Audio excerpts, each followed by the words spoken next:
மே 12, 2024 அன்று வெளிவந்துள்ள சொல்வனம் இலக்கிய இதழ் 318இல் எழுத்தாளர் ஆதித்ய ஸ்ரீனிவாசின் சிறுகதை நதி.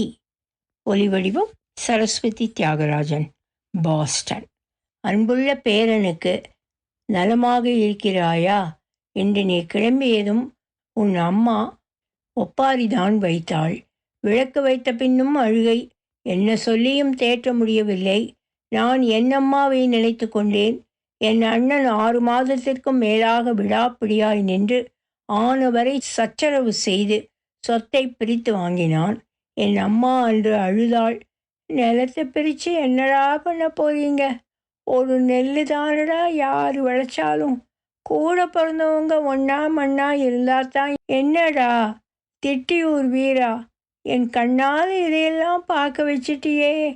வரி பிசகாமல் நினைவுள்ளது. இன்று உன் அம்மா அழுது பிள்ளையை பிரியும் சோகத்தில். ஆனாலும் நடுவில் படிக்க வச்சது தப்பா? இப்படி கண்காணா தூரம் போவா?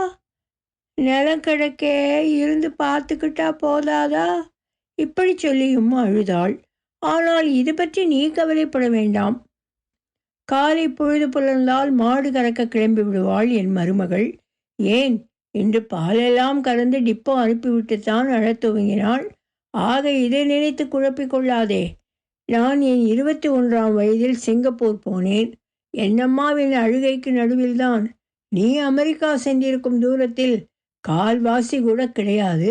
ஆனால் நாள் கணக்காக சென்று கொண்டே இருக்கும் கப்பல். கப்பல் என்றால் சொகுசு அறையெல்லாம் நினைக்க வேண்டாம். நான் சென்றது 1939. போர் துவங்கவில்லை. என்ஜின் இயங்கும் அறைக்கு அருகில் படுத்துக்கொள்வோம். ஆடி ஆடி நான் ஒரே வாந்தியாக எடுத்தேன். கடிவாளமிட்டது போல் எதுவோ முன் செலுத்தியது. பழக்கடை ஒன்றில் வேலை செய்தேன். ஒரு ஹோட்டலில், ஒரு விடுதியில் ஒரு லேத் ஆபரேட்டராக இருந்தேன். கொஞ்ச நாள் இப்படி எண்ணற்ற வேலை. ஊரில் இருந்தால் பிழைக்கவே முடியாது எனும் நிலை. எத்தனை நிலம் இருந்தென்ன? அதான் சிங்கப்பூர் சென்றேன்.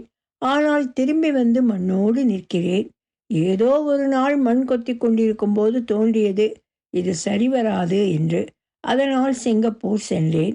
ஒரு நாள் லேத் மிஷினை இறுக்கி ஒரு போல்ட்டின் திருகு பகுதியை இழைத்து கொண்டிருக்கும் போது தோன்றியது, இது ஆகாது, அதுதான் சரி என்று. திரும்பினேன் ஊருக்கு. 49இல் கல்யாணம். 55இல் உன்னப்பன் பிறந்தான். 82இல் நீ பிறந்தாய். ஏதோ கை வைக்கவும் இதெல்லாம் தன்னால் வந்து விழுகிறது. நீ நல்லபடியாக இரு. வேறு தேசம் அது, வேறு விதை, வேறு மரம். ஆனால் எல்லா மரத்துக்கும் சூரியன் ஒன்றுதான். பார்த்துக்க. உடலை பேணிக்கொள்.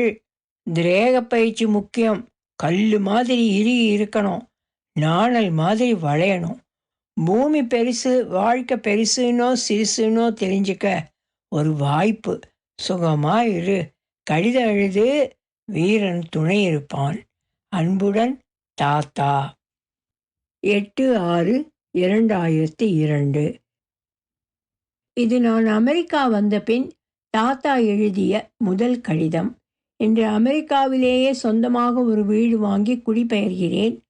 ஒரு 20 கார்டன் பாக்ஸ் இருக்கும்.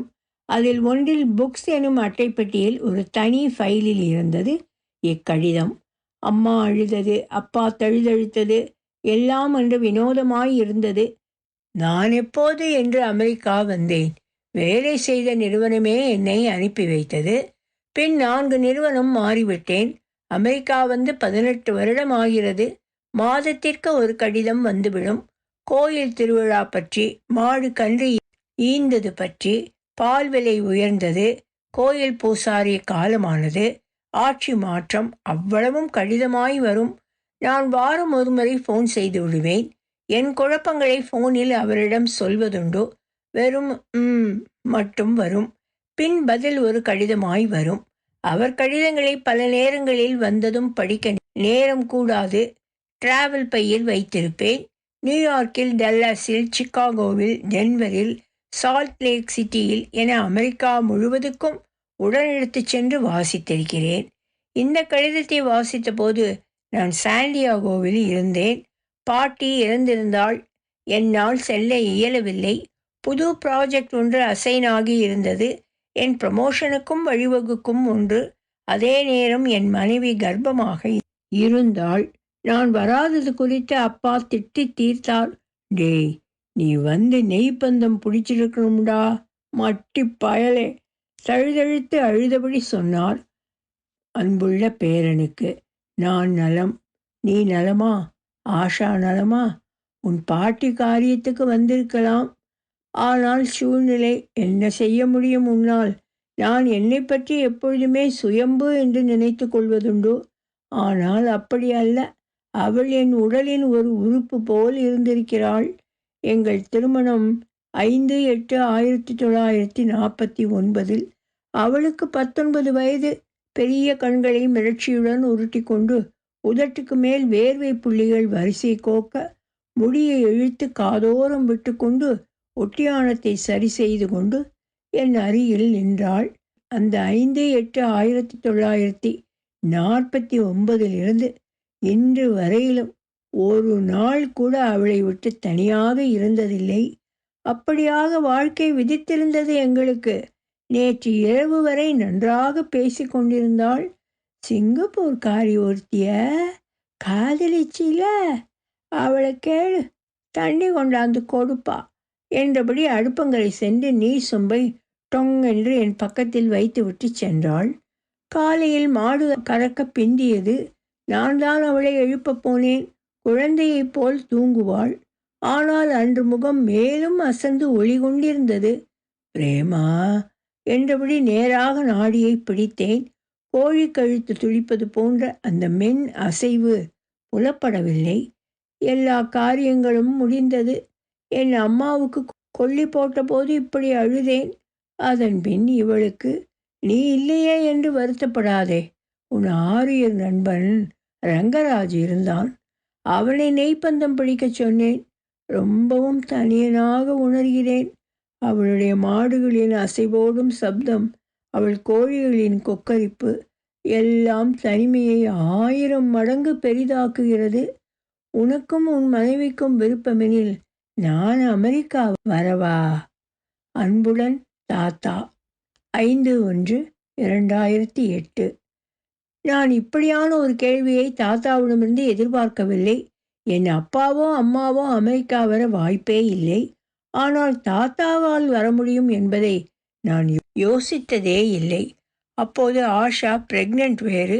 அவளை பார்த்து கொள்ள அவள் வீட்டிலிருந்து யாரும் வர இயலாத நிலை. தயங்கியபடி ஆஷாவிடம் கேட்டேன். அவள் அப்போதுதான் அவள் நண்பர்களுடன் வேகஸ் சென்று திரும்பியிருந்தாள். கடந்த 1 மாதமாக பெரும்பாலும் நாங்கள் ஒருவரை ஒருவர் பார்த்து கொள்ளவில்லை. ஆனால் கேட்டபோது முதலில் தயங்கினாள். He is all right. See, I am carrying. I can't take care of him என்றாள். அதுக்கு அவசியமே இல்லை. He is very healthy. In fact, he will be a great help. Then okay with me என்றபடி மீண்டும் லேப்டாப்பில் ஆழ்ந்தாள். பாஸ்போர்ட் தாத்தாவிடம் இருந்தது. Visa interview எல்லாம் அவரே பார்த்து கொண்டார். அந்த கடிதம் வந்ததிலிருந்து 3வது மாதம் லாஸ் ஏஞ்சலஸ் ஏர்போர்ட்டில் அவருக்காக காத்திருந்தேன். வேஷ்டியுடன் தான் வந்திருந்தார். மேலே வெளிர்கருப்பில் போன முறை சென்றபோது அவருக்கு நான் கொடுத்திருந்த சட்டை. அன்றிரவு ஆஷா சொன்னாள், சீம்ஸ் லைக் எ ஜென்டில்மேன் என்றாள். ஆஷா நிமிர்ந்த நடை, நேர்கொண்ட பார்வை என இருப்பவள். ஆனால் இருப்பது வெறும் செருக்கு. சக மனிதனை ஆணவத்துடன் திமிருடன் எதிர்கொள்ள வாழ்க்கை அவளுக்கு கற்றுக் கொடுத்திருந்தது. ஒரு வாரத்தில் அவள் சொன்னாள், ஐ லைக் யுவர் தாத்தா. அவர் அமெரிக்காவில் இருந்த நாட்கள் எதுவும் மறக்கவில்லை. வீட்டில் பணிக்கு வரும் மெக்சிகன் பெண்ணிடம் உடைந்த ஆங்கிலத்தில் பேசிவிடுவார். அவளை உதவிக்கு வைத்துக்கொண்டே இட்லி மாவு அரைத்தார். மெல்ல சமையல் முழுவதையும் அவரே பார்த்து கொள்ள துவங்கினார். எத்தனை சொல்லியும் கேட்கவில்லை. அந்த பொண்ணுக்கு சமைக்கிறதுக்கும் சேர்த்து தானே சம்பளம், நீ பாட்டுக்கு சம்பளத்தை குறைச்சிடாத என்றார். மாலையில் அப்பார்ட்மெண்ட் பார்க்கில் இருப்பார். மெல்ல குளிருக்கு இணங்கி பேண்ட் சட்டை அணிய துவங்கினார். ஒரு ஜர்க்கின் வாங்கினோம் அவருக்காக. அதை அணிந்தபடி கால் மேல் கால் வைத்து கொண்டு கையில் கொண்டு வந்திருந்த திருவாசகத்தை படித்து கொண்டிருப்பார். அவரை ஒருமுறை கிராண்ட் கேன்யானுக்கு அழைத்து சென்றேன். ஹாலிவுட் பார்த்தார். நாங்கள் காலையில் அலுவலகம் நீங்கவும் பொடிநடையாக எங்களுடனேயே கிளம்பி விடுவார். ஆஷா வற்புறுத்தி கொடுக்கவும் ஒரு செல்போனை வைத்து கொண்டார் கையில். நடந்தே லாஸ் ஏஞ்சலஸ் வீதிகளை அளந்தார். ஒருமுறை அவரை ஸ்டார்பக்ஸில் பார்த்தேன். ஒரு மெக்சிகனிடம் பேசி கொண்டிருந்தார். ஒருமுறை ஆஷா அவரை வால்மார்ட் பக்கம் ஒரு அமெரிக்கனுடன் பேசி கொண்டிருப்பதை கண்டதாக சொன்னாள். அவர் பாட்டுக்கு அவர் இருந்தார். ஆஷா 9வது மாதத்தில் மெட்டர்னிட்டி லீவ் எடுத்துக்கொண்டாள். அவருடைய முதல் வருகையில் அவருடன் அதிகமாக நேரம் செலவிட்டது அவள்தான். அவளுக்கு குறித்த நாளுக்கு முன்னே வெளிவந்தது. நான் அப்போது சாண்டியாகோ சென்றிருந்தேன் ஒரு கிளையண்ட்டை சந்திக்க. தாத்தா தான் உடனிருந்தார். அவர்தான் என் குழந்தையை முதலில் கையில் வாங்கியது. வீட்டிற்கு வந்து, அந்த நர்சம்மா குழந்தைகிட்ட தன் பேர் ஊரெல்லாம் சொல்லிட்டுல வைத்தியம் பார்க்குது என அவர் சொல்லி கொண்டிருக்கும் போது அவரிடம் சொன்னேன், குழந்தைக்கு பேர் முடிவு பண்ணியாச்சு தாத்தா. அதுக்குள்ளவா? என்ன பேரு? பிரேமா. கண்கள் நீர் திரள எங்களை மாறி மாறி பார்த்தார். பின் கண்ணீர் வழிய சிரித்தபடி, நல்லதுடா, நல்லது என்றார். அவர் முதல் முறை இந்தியா திரும்பிய போது ஆஷா அழுதது பெரிய ஆச்சரியம். பின் 6 மாதம் இந்தியா, 6 மாதம் அமெரிக்கா என்பது வழக்கமானது. அவராக வருவார், போவார். குழந்தையை அவர்தான் பார்த்து கொண்டார். பார்க்கிற்கு குழந்தையை தூக்கிச் சென்று விடுவார். பிரேமா பள்ளி சென்று மெல்ல இவரை அழைத்து செல்ல துவங்கியது. அப்பார்ட்மெண்ட்டில் எல்லோருக்கும் தெரியும் தாத்தாவை. அவரை அங்கு பார்த்ததாய் இங்கு பார்த்ததாய் பலர் சொல்வதுண்டு. எனக்கு அவர் இருப்பது ஏதோ இந்தியாவே உடனிருப்பது போன்ற ஒரு உணர்வு. அவர் கடைசியாக அமெரிக்கா வந்து போன தினம் 4/7/2016. அது என் குழந்தை பிரேமாவின் பிறந்த நாள். குழந்தை அழுது தீர்த்தாள். தாத்தா போகக்கூடாது என்று 6 மாதம்தான் டூரிஸ்ட் விசா. பின்னும் கடிதம் எழுதி கொண்டிருந்தார். அவர் உடல்நிலை மோசமாகி கொண்டிருந்ததை அப்பா ஃபோனில் தெரிவித்தார். ஆனால் அவர் கை நொடுங்கி கடிதத்தின் எழுத்துக்குள் அலை நெளிவு கொள்வதிலிருந்து என்னுள் ஏதோ ஒன்று முன்னரே உணர்ந்திருந்தது. அலை நெளிவு மேலும் மேலும் பெருகி வெறும் நெளிவுகளால் மட்டுமான எழுத்துக்களுடன் கடைசி கடிதம் வந்தது. அன்புள்ள பேரனுக்கு நலம். நீ ஆஷா நலமா? பிரேமாவுக்கு 1 கோடி முத்தங்கள்.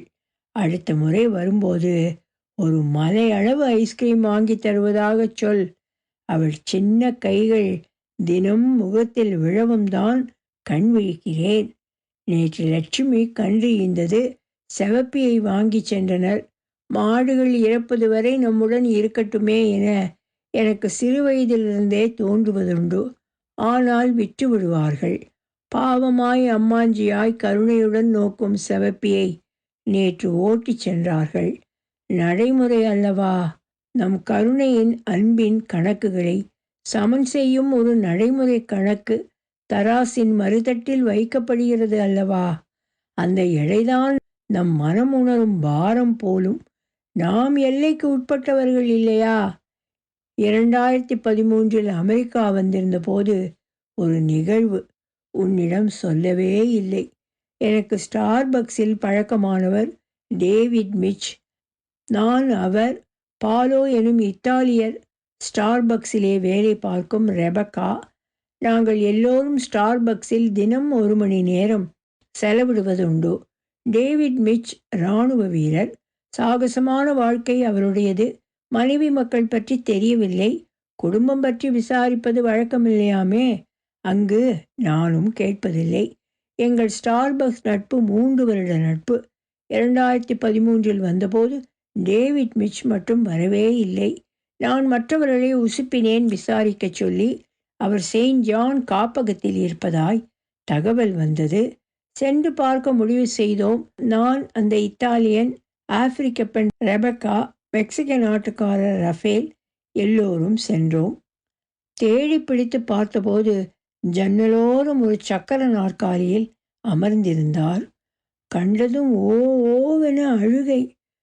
நான் சாகப் போகிறேன்னு சொல்லிட்டாங்க மிஸ்டர் சுந்தர் என்று நான் வேகம் இழுத்து தெரிந்த ஆங்கிலத்தில், you die, I die, he die, everybody die, சாம்பல், ashes, we, only ashes, no one know when we become ash mister David, only God know என்றேன்.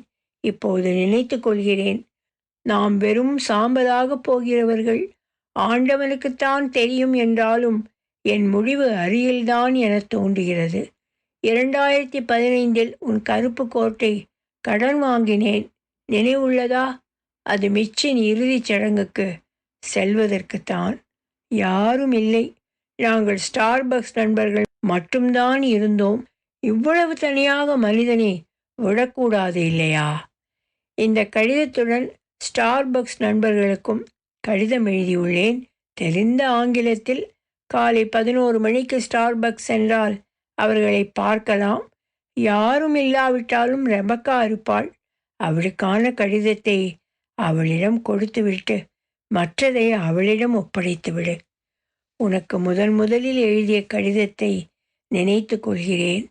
நிலத்தை பாகம் பிரித்தபோது என் அம்மா அழுததையும், நீ அமெரிக்கா கிளம்பிய போது உன்னம்மா அழுததையும் பற்றி எழுதியிருந்தேன். காலத்தின் வெவ்வேறு புள்ளிகள், வெவ்வேறு கண்ணீர். ஆஷாவை பொழுதுக்கும் காதில் மாட்டிக்கொண்டிருக்க சொல்லாதே. நீ உன் தொப்பையை குறை. பாறையை தொட்டதைப் போல் இருக்க வேண்டும் வயிறு. பிரேமாவையே நான் மிஸ் செய்வதாகச் சொல். அன்புடன் தாத்தா. 26/3/2016. தாத்தா இறந்த செய்தி கேட்டபோது ஆஷா கதறி அழுதாள். பிரேமாவிற்கு உடல் நலமில்லை, ஆஷாவுக்கும் ஜுரம். என்னால் செல்ல முடியவில்லை. 10 வருடத்திற்கு மேல் தொடர்பில் இல்லாத என் ஆருயிர் நண்பன் ரங்கராஜனை தேடி ஃபோனில் பிடித்து எனக்கு பதிலாக நெய்ப்பந்தம் பிடிக்கச் சொன்னேன். தாத்தா சூழ்நிலையை புரிந்து கொள்ளக்கூடியவர். வீட்டில் மாட்ட தாத்தாவின் ஃபோட்டோக்கள் தேடிய போது எதுவும் சரியாக இல்லை. கடைசியாக ஃபேஸ்புக்கில் டோனி ஸ்டார்க் எனும் ஐடியில் தாத்தாவின் ஃபோட்டோ ஒன்று பதிவேற்றமாகி இருந்தது. யாரோ ஒருவர் தாத்தா கொலராடோ நதி முன் நிற்பதை பின்பக்கத்திலிருந்து கிளிக் செய்திருந்தார். ஓடும் நதியை பார்த்தபடி நிற்கும் தாத்தா. அதைத்தான் பிரிண்ட் செய்து மாட்டினோம். பிளாசம்ட் 22/2/1916. விதர்ட் 26/3/2016. ஒலிவடிவம் சரஸ்வதி தியாகராஜன், பாஸ்டன். எழுத்தாளர் ஆதித்ய ஸ்ரீனிவாஸ் ஒரு சிறு முன்னுரை. திருவாரூரை சொந்த ஊராக கொண்ட எழுத்தாளர் ஆதித்ய ஸ்ரீனிவாஸ் தற்சமயம் கர்நாடகாவில் ஒரு வங்கியில் பணிபுரிந்து வருகிறார். இவரது இயற்பெயர் க. ஸ்ரீனிவாஸ். இவர் தனது வலைப்பதிவில் தன் இலக்கிய வாசிப்பு அனுபவத்தையும் படைப்புகளையும் மொழிபெயர்ப்புகளையும் வெளியிட்டு வருகிறார்.